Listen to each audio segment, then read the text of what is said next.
I started as a drummer. I was a drummer first.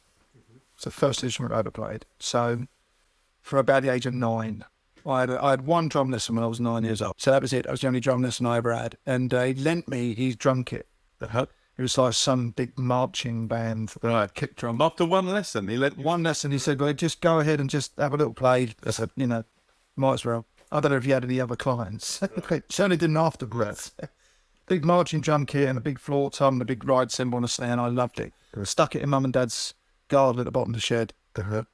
I was the only drummer in my entire school when I went to senior school when I was about 11. I used to go into the music room in lunchtime and after school and just play drums, basically. And they used to just have me get on with it. And there was a guy that I was in Grease, the musical. I was in school production of Grease. I was in a band. I loved it. And there was a guy there that was a really good friend of mine at the time. He was a keyboard player, and I used to watch him play. And it's you need to teach me how to do that. What are you playing there? And I was just interested in it.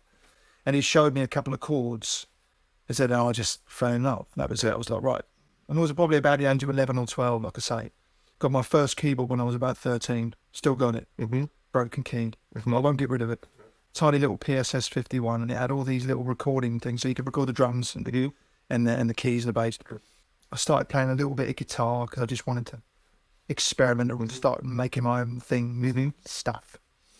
And then we moved house. So my mum and dad moved when I was about 12. I left our senior school, went to Somerset, complete culture shock. Yeah. And when I got there, I definitely wasn't the only drummer and keyboard player in the school there. So I used to go in at lunchtime, in the music rooms and then just play drums and because I learned keyboard by then, so I was playing the piano and a couple of guys came in, a couple of boys came in and were like, do you want to be in our band? So I was around 13 and I joined a little trio. And that's when I started playing bass.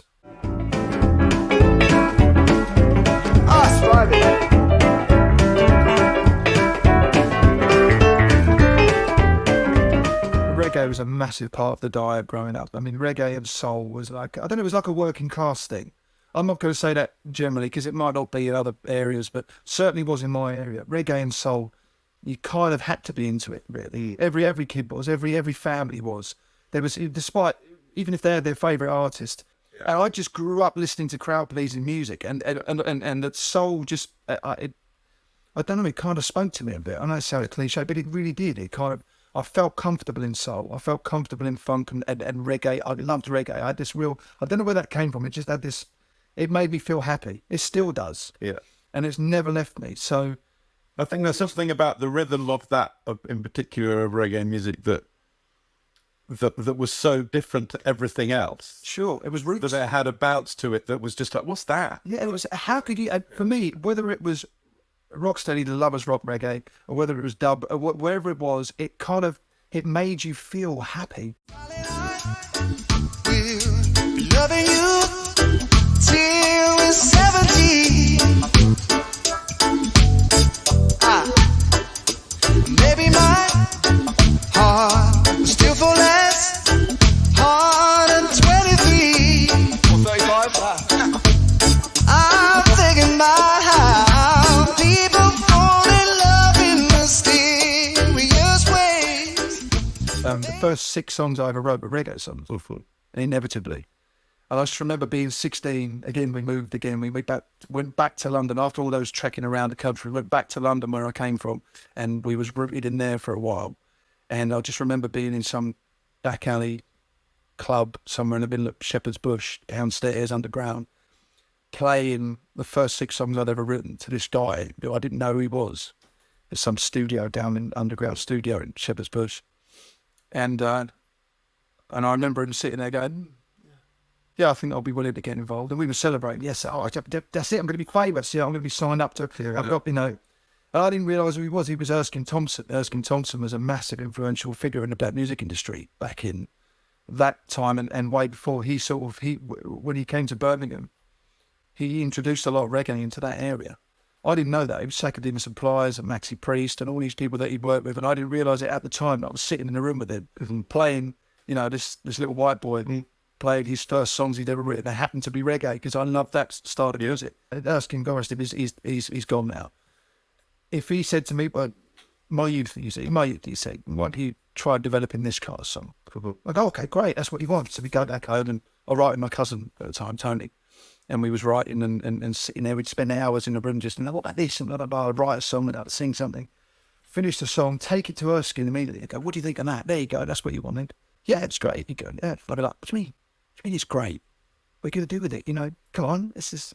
And of course, listening back now, I'm mortified because I couldn't sing it properly. I was just singing my idea across and trying to get the song, because I thought that's all you needed to do. Yeah. Was to write a song, sing it, and somebody else would develop it. Somebody else would take it to the next level, because you have to be that artist. You have to already be in there for somebody to be in it. Yeah. So at the time, I thought, well, this has got to be the one that launches me. Yeah. And so what I was doing, unbeknownst to me at the time, was crafting the developing. You used to satisfy this drive of mine. Now it's only Valentine. You used to hold my gaze for days and days.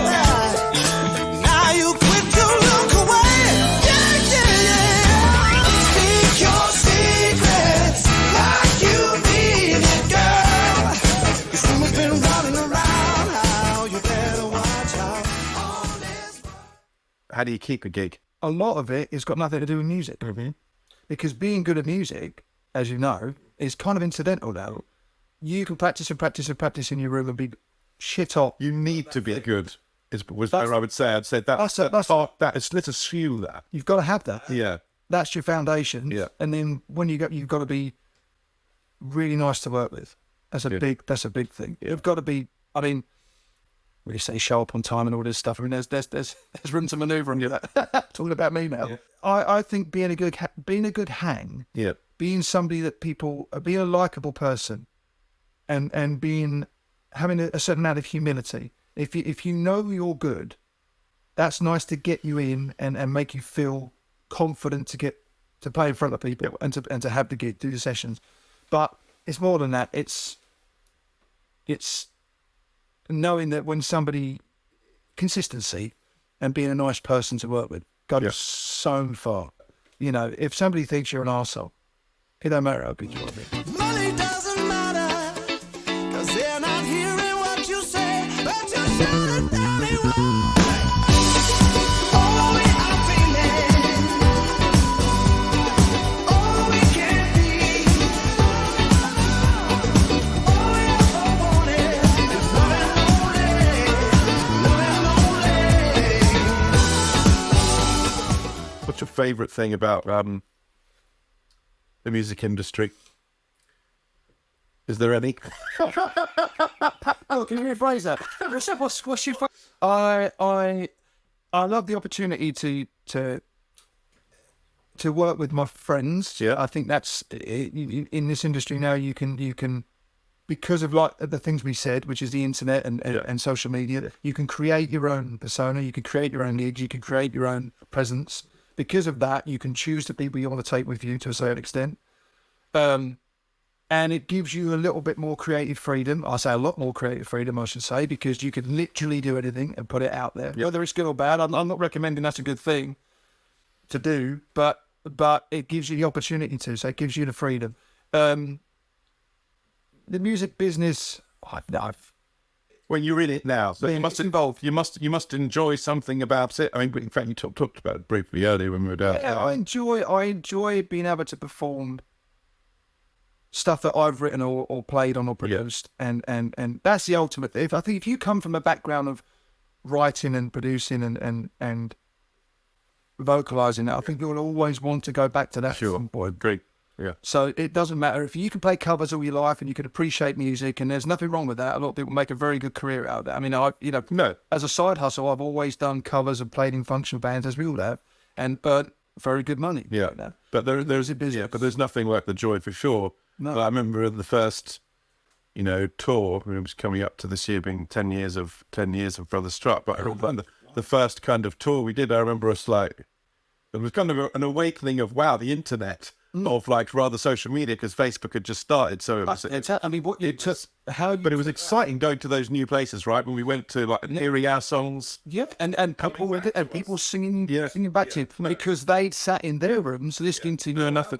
You're right, nothing really. And for me, you've always got. I'm not saying it's probably a generalisation, but I think there's always somebody. Another good thing about the advent of the internet, everything else these days, have been out putting stuff out there, is that you're always going to have a tribe that likes you, and likes what you do.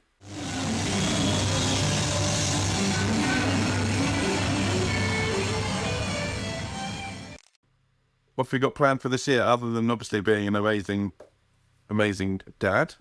Oh mate, I hope I am. That's the dream. And I mean, one thing you asked me, I really want to be an amazing dad, of course. You actually said it to me. You work less, be a dad, earn more. That's the dream, isn't it?